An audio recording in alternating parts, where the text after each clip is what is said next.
Bienvenidos a todos a la Academia Joven de España. Se abre la sesión pública de este acto de toma de posesión como académica de número de nuestra institución de la académica electa doctora María Moros Caballero. A continuación, el académico secretario, profesor Javier Martínez Moguerza, dará lectura del acuerdo de la Junta General de la Academia Joven de España, en virtud del cual se acordó la incorporación de la doctora María Moros Caballero.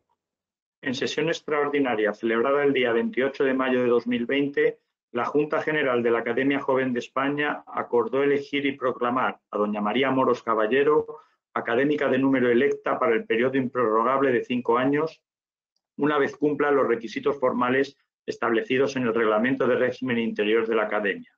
En virtud de dicho reglamento, en su toma de posesión formal, el académico de número electo impartirá una conferencia en la que presentará su visión de la Academia Joven de España y los proyectos a desarrollar en la misma durante su periodo de pertenencia activa. La doctora María Moros es licenciada en Farmacia y Bioquímica. Realizó su doctorado en el campo de la nanomedicina en el Instituto de Nanociencias de Aragón. El año 2012 recibió el Premio Extraordinario de Doctorado.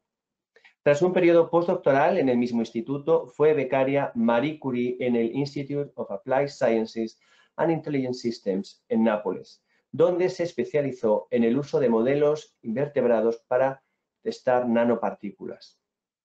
Gracias a una ayuda del programa Juan de la Cierva, se incorporó al Instituto de Ciencia de Materiales de Aragón en el año 2017.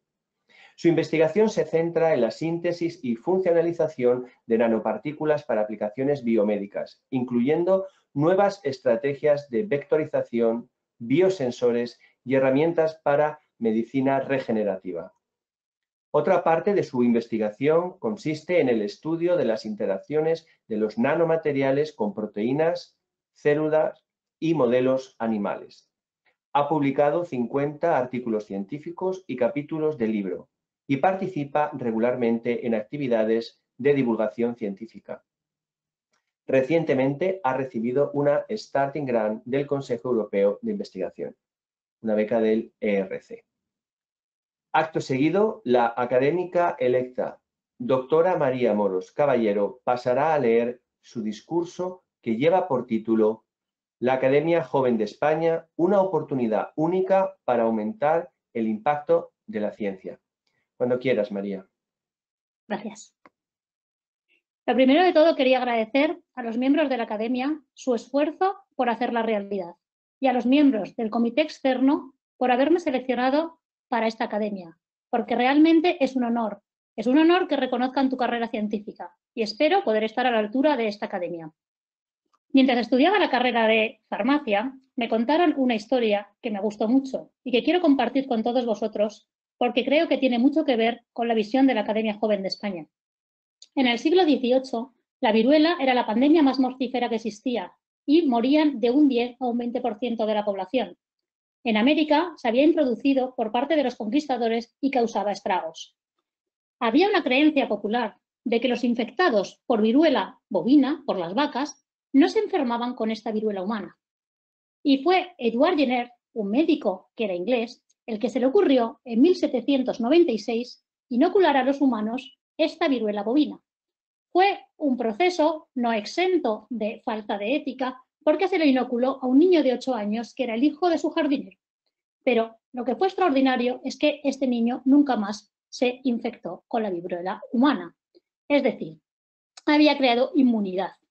Él lo llamó vacuna, del término vaca, y todos podemos pensar que la gente le ovacionó. Pues no, nada más lejos de la realidad. La gente se burló y no se quería vacunar porque pensaban que se iban a ir convirtiendo poco a poco en bovinos. No le publicaron el artículo al principio y además tuvo una oposición médica. Por supuesto, el tiempo le dio la razón y en 1980 la OMS declaró la erradicación de la viruela gracias a esta vacuna. Uno de los hitos principales en esta larga lucha contra la viruela la protagonizó un médico español, Francisco Javier Balmis, que quiso llevar la vacuna hasta América. Para conservarla no había neveras y se le ocurrió algo ingenioso, otra vez no exento de falta de ética, que fue coger a 22 niños huérfanos de La Coruña a los que les iría inoculando poco a poco este material infectado hasta que llegaran a América. Para hacer todo esto, Balmis tuvo que convencer al rey Carlos IV de que le apoyase, que sería el político de la época. Lo sufragó con fondos públicos y lo que es gracioso es que entre la concepción del proyecto y la puesta en marcha solo hubo 8 meses. No sé si os suena la Operación Balmis, que ha sido el homenaje del Ministerio de Defensa en esta crisis del coronavirus a esta primera expedición humanitaria. Y yo me imagino que muchos de vosotros os preguntaréis qué tiene que ver todo esto con la Academia Joven de España. Pues para mí tiene que ver mucho, porque la Academia Joven de España tiene que ser capaz de atraer talento, dar visibilidad, soporte a jóvenes científicos como los de estas historias. Tiene que ser un foro de debate continuo, donde se expongan ideas que van a ser multidisciplinares, porque tenemos ámbitos de carreras muy diversos. Con lo cual, el debate siempre será fructífero y enriquecedor. Pero al igual que Balmis, al igual que Jenner, tuvieron que luchar contra los bulos, contra la incultura científica, nosotros sí que tenemos que tener un papel muy activo para llevar la ciencia a la sociedad. Tenemos que ser capaces de inspirar a niños y a jóvenes, para que vean la profesión de científico como algo a lo que aspirar, para que la gente no te pregunte cuando haces la tesis que qué sigues estudiando y que por qué no tienes un trabajo de verdad. Al igual, además que la expedición de la vacuna, tenemos que ser capaces de convencer a los políticos de que inviertan. Y todo eso bajo una diversidad social y de ciencia. ¿Y qué podemos hacer? Bueno, pues en estos momentos tenemos una oportunidad única de involucrar a la sociedad en la ciencia, explicar lo que hacemos, hacerle sentir la ciencia como algo propio. Pero no lo tenemos fácil, no os equivoquéis.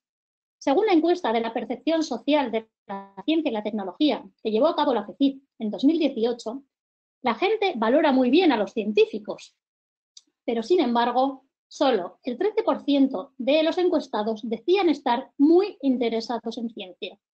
Y además, el 30% de la sociedad decía o reconocía que estaba poco o muy poco interesada. Y lo que llama más la atención, las mujeres están menos interesadas. Luego, por otra parte, se pidió a los encuestados que eligieran de una lista de 14 sectores en 4 donde ellos aumentarían el presupuesto gubernamental. Y solo el 22% aumentaría en ciencia. Además, coincidía que la gente que estaba interesada en ciencia eran los que querían aumentar el presupuesto. Por tanto, tenemos que hacerle llegar a la gente que la ciencia sirve para resolver problemas, que es una utilidad social. Y como decía Rosalind Franklin, que fue una gran científica, que por cierto fue olvidada durante mucho tiempo por la ciencia y la vida cotidiana no pueden y no deberían ser separadas. Debemos hacerles entender que un país es rico porque invierte en investigación y desarrollo, y lo debemos de hacer con un lenguaje claro y sencillo, que llegue a todo el mundo, independientemente de su nivel social, porque si no estaremos fallando estrepitosamente como divulgadores. Tenemos que hacerles entender que la ciencia tiene sus tiempos y sus incertidumbres, porque si no la gente luego se frustra. Como decía el premio Nobel Richard Feynman, necesitamos enseñar que la duda no sea temida, sino bienvenida y debatida. No hay problema en decir no lo sé. Y eso lo tenemos que hacer con humildad.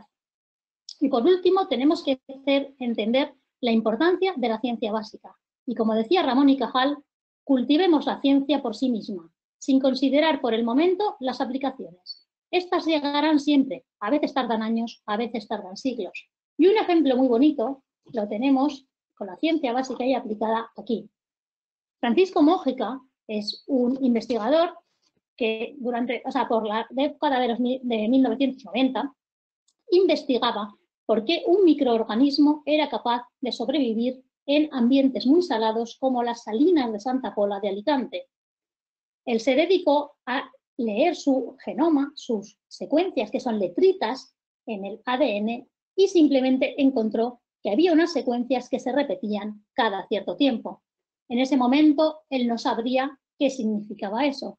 Y sin embargo, en el año 2012, basándose en este descubrimiento, Jennifer Doudna y Emmanuel Carpentier demostraron que este mecanismo, que se denominó CRISPR, era una herramienta universal para editar cualquier genoma.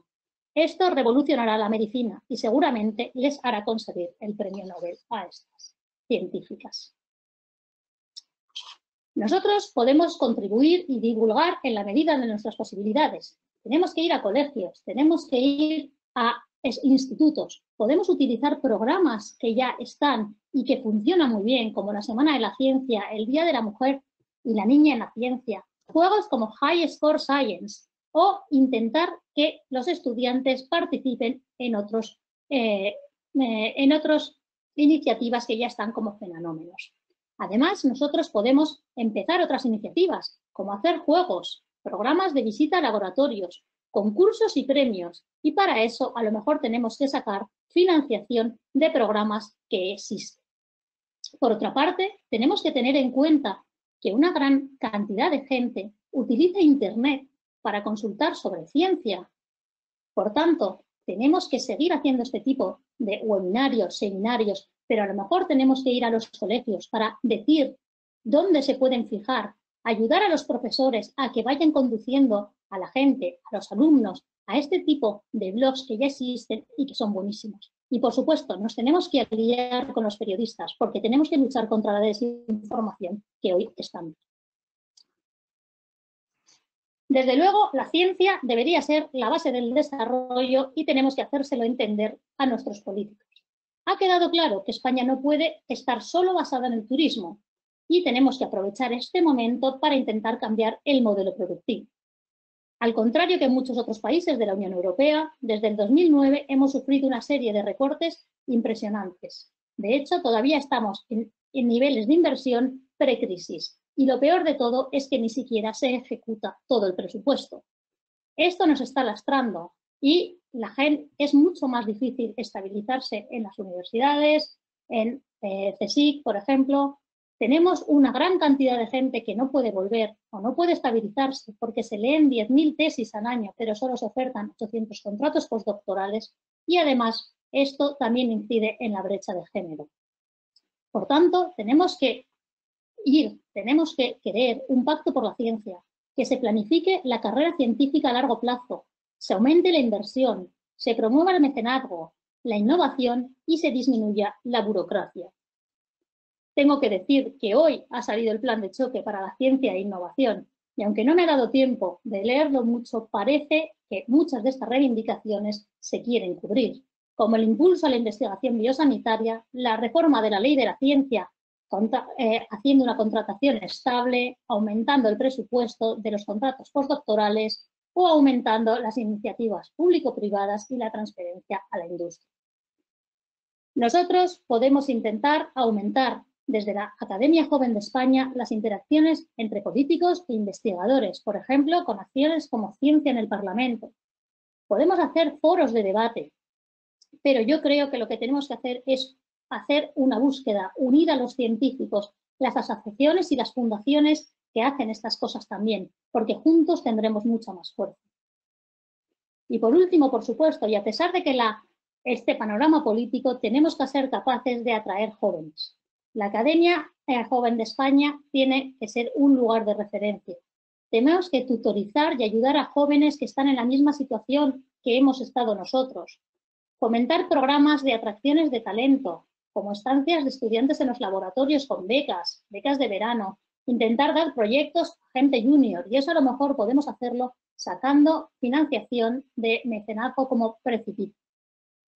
Tenemos que, por supuesto, inculcarles que tiene que haber una ética científica, que a pesar de ser un mundo muy competitivo, sin ética no vamos a ser nunca unos buenos científicos. Tenemos que fomentar jornadas, proyectos, intercambios entre distintos países, ya que todos nosotros hemos estado en el extranjero, tenemos redes de colaboradores, hemos pertenecido a asociaciones y entonces podemos también ayudar a crear otras academias en otros países. Por supuesto, ayudarles en la preparación a los candidatos de acciones Marie Curie, de acciones ERC, y siempre fomentando la igualdad de oportunidades y disminuyendo la brecha de género. Os quería agradecer a todos vuestra atención y no quería irme sin dar las gracias a mi familia y a todos los que me han ayudado durante todo este tiempo, mentores, tutores, pero también becarios y amigos. Muchísimas gracias. Muchísimas gracias a ti, María, por una presentación tan inspiradora en la que además han salido los nombres de algunos de los científicos que más nos han inspirado a todos. Bueno, y con este breve acto del que levantará acta el académico secretario de la Academia Joven de España, queda formalizada la toma de posesión como académica de número de la doctora María Moros Caballero. Se levanta la sesión.